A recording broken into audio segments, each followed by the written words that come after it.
estávamos a hormona de outro que foi muito bem demonstrado, mostrando que o SAD produz GLP-1 melhor do que um duodeno switch. Então, penso que alargar o canal comum e evitar malabsorção é uma tendência definitiva em cirurgia metabólica.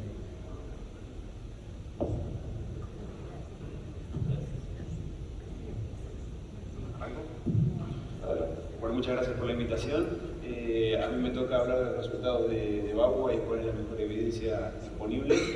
Es una gran responsabilidad porque justamente el bypass de anastomosis está siendo sometido al escrutinio que se merece, como profesionales tenemos que hacerlo. Así que voy a hacer un resumen breve de lo que he encontrado en la literatura. Ya sabemos, y se ha comentado varias veces, que en este momento es el tercer procedimiento primario más realizado en el mundo. Dista mucho todavía del bypass en Y y del sleeve gástrico, pero sí que está figurando en múltiples publicaciones. Ya tienen los avales correspondientes. En realidad en el ISMBS fue mencionado que iba a haber un endorsement, pero todavía no está escrito. Y IFSO ya tiene una segunda revisión de literatura, hizo un position statement bastante reciente que genera el endorsement correspondiente. Primero hay que tener en claro en dónde hay que ubicar esta cirugía, y como ven ahí sobre la izquierda, es una cirugía realmente demandante para el paciente, es una cirugía que requiere un cambio en el estilo de vida y evitar ciertas condiciones de vida para no tener problemas y no tener complicaciones, y yo creo que se ubica más cerca del BPD-10 que de un sleeve gástrico. Por eso a veces las comparaciones son un poco injustas cuando uno hace comparación de sleeve con bypass de anastomosis, que tiene mucho sentido. Y la técnica en sí, tengo que hacer mención de algunos parámetros, ya que hay mucha confusión aún respecto a la terminología, a pesar de que IFSO determinó que la cirugía debe llamarse OHB. Nosotros creemos conveniente, más siendo latinoamericanos, que hay que hacer una distinción entre la técnica descrita por Rutledge y la técnica descrita por Carvajo. Es muy bueno las charlas anteriores que se habló, porque justamente estamos hablando de cirugía intestinal, y hoy en día lo que no está estandarizado todavía en bypass de una anastomosis es la parte intestinal, que quizás sea la parte más importante de la cirugía. Estamos muy de acuerdo con que hay que hacer un reservorio gástrico largo como para tratar de evitar el reflujo hacia el esófago. Es imposible de evitar prácticamente el reflujo por el estómago, esto lo vemos en nuestros controles endoscópicos, o sea que bilis en el estómago sí se ve, pero la parte intestinal es realmente importante, y la técnica que describe Carvajo excluye el 60% o genera una asa biliopancreática del 60% de la longitud total intestinal con un 40% de canal común, y en ocasiones esto puede llegar a ser bastante grave para pacientes que no están adaptados a una calidad de vida que les genere la suficiente ingesta proteica. Entonces ahí viene la malnutrición. Entonces, ¿qué es lo que pasa? Hay modificaciones. En Latinoamérica, con toda la gente que yo normalmente hablo de Argentina, específicamente que hace bypass de una anastomosis, las longitudes de asa no son estas, ¿sí? Y lo mismo está pasando con la técnica descrita por Rutledge. Rutledge ha descrito 150 centímetros, 200 centímetros, 250. Creo que todavía no hay una estandarización, y esto va a llevar algo de tiempo y más trabajo para llegar a conclusiones. El resultado final de la cirugía es este, básicamente una llegada al ilion distal del alimento de un modo bastante acelerado. Aquí no hay píloro, como mencionaba Andrés. En SADIS no está investigado el píloro, pero aquí sabemos que la llegada del bolo alimentario al ilion es muy rápida. Esto es nuestro Case Mix Disclosure. Hasta el año 2015 hacíamos bastante bypass en Y y sleeve, y algo de conversión y tratamientos endoscópicos, pero en 2015 en adelante empezamos a hacer esta cirugía y nos fue encantando de algún modo, y hoy en día el 70% de nuestra práctica es bypass de una anastomosis. Cuando no hacemos, esto es algo personal, hay algo de consenso respecto a las contraindicaciones de la cirugía, pero creo que cada uno le va dando su forma también.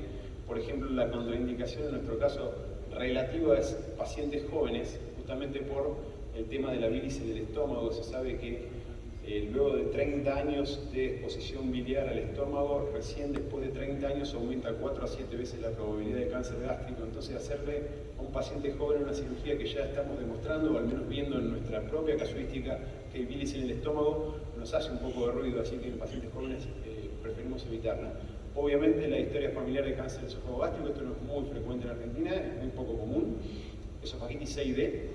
Tratamos de hacer estudios funcionales en el caso que se pueda y normalmente hacemos bypass en Y, que nos indique que el paciente tiene un nivel cultural o económico bajo porque no va a poder seguir las indicaciones, que son muchas. Factores de riesgo por uso marginal como el tabaquismo, enfermedad inflamatoria y cirrosis hepática, justamente por el rapid weight loss que genera la cirugía y en todo caso puede descompensar a los pacientes. Voy a evitar todos los niveles de evidencia bajo y me voy a focalizar específicamente en los más confiables. Hay en la literatura 120 estudios de aceptable calidad con un score de Newcastle de superior a 7, 9 estudios randomizados y 86 no randomizados cuantitativos, 15 revisiones y metaanálisis de estudios cualitativos, y ese es el último network metaanálisis que figura ahí abajo, comparativo con Rowan White, Sleep y Vertical Band de Castro. Y los resultados básicamente de lo que más se habla, que son los RCT, el I-Omega famoso de Monroe Roberti, el T-Omega que le dice Lee, que tiene más antigüedad, nos demuestra en verde lo que favorece un poco a la cirugía, que todos hablan de lo mismo, un tiempo de operación más corto. Yo no creo que esto sea de todos modos una razón para elegir la cirugía, aunque sí es un resultado. Una pérdida de peso similar al bypass en Y, pero con un OGB presentando un mejor control glucémico que el bypass en Y. Hay que mencionar que estos son estudios a 2 años. La capacidad para reducir la hemoglobina glicosilada fue en mayor medida que el bypass en Y. El síndrome metabólico se resolvió en 100% de los dos grupos. Este hace en detrimento del bypass de la anastomosis, que conlleva un mayor riesgo de desnutrición, esto es sabido por todos. Y ahí viene el tema de la bilis en la bolsa gástrica en 16% de los pacientes de OHB versus 0% del RIGB, pero sin diferencias significativas en la calidad de vida, los cuestionarios de calidad de vida. ¿Cuáles son los resultados de los scores superiores a 7? En pérdida de peso son realmente excelentes. El promedio de tiempo que hay de los reportes es de 18 meses. Hay estudios a muy largo plazo, pero no son la mayoría, son la minoría, con un LC weight loss calculado de alrededor del 76% y un LC BMI loss del 87%. En diabetes tipo 2 anda muy bien la cirugía, realmente está reportada en 52 publicaciones y 3 RCT, a un año de seguimiento, de 52% como mínimo, hasta los 3 años de seguimiento, que en realidad son pocos trabajos que tienen más de 3 años de seguimiento, casi un 90%. Hipertensión también de excelentes resultados, remisión al año, 2 años y 3 años, cerca del 88%, está reportada en 36 publicaciones y los 2 RCT. Apnea y hipopnea de sueño anda muy bien. Dislipemia también con una remisión muy alta, ya que la absorción de grasas es muy baja. Y esto de modo gráfico muestra lo que favorece en los comparativos al bypass de una anastomosis versus el RIGB y lo que es similar, ¿sí? El tiempo operatorio, el LC weight loss supera el bypass de la anastomosis y después es muy similar al bypass en Y. En donde pierde el bypass, en la malnutrición, por supuesto, ya que es una cirugía hipoasertiva. Esto me pareció interesante, que entre los resultados que yo encontré de estudios con nivel de evidencia 2, o sea, estudios de corte, y los de nivel de evidencia 1, como los RCT, realmente entre ese weight loss, mortalidad, remisión de diabetes y todos los resultados que fui buscando, son resultados muy similares entre el RCT, o sea que no esperaría una gran diferencia en los estudios futuros respecto a los resultados evidenciados hasta ahora. Resultados relacionados a complicaciones, muy importante, a todos nos interesa. Complicaciones tempranas, incidencia global del 5% y tasa de recuperación del 1%. Las más comunes son fuga anastomosis, infección de herida, hematomas, perforación por la manipulación del intestino delgado, cirugía intestinal, con una mortalidad realmente baja. Y complicaciones tardías, también una incidencia del 5% y una tasa de reintervención del 1%, entre las más mencionadas, úlceras marginales, obstrucción, desnutrición y el reflujo.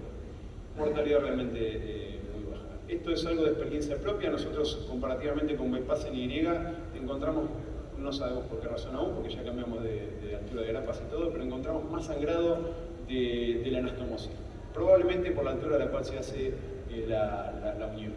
Y en 2 ocasiones nos significó la necesidad de destrabar coágulos de la anastomosis por pacientes con cianurrea. Así que esto lo manejamos de modo endoscópico, pero sí que lo estamos viendo.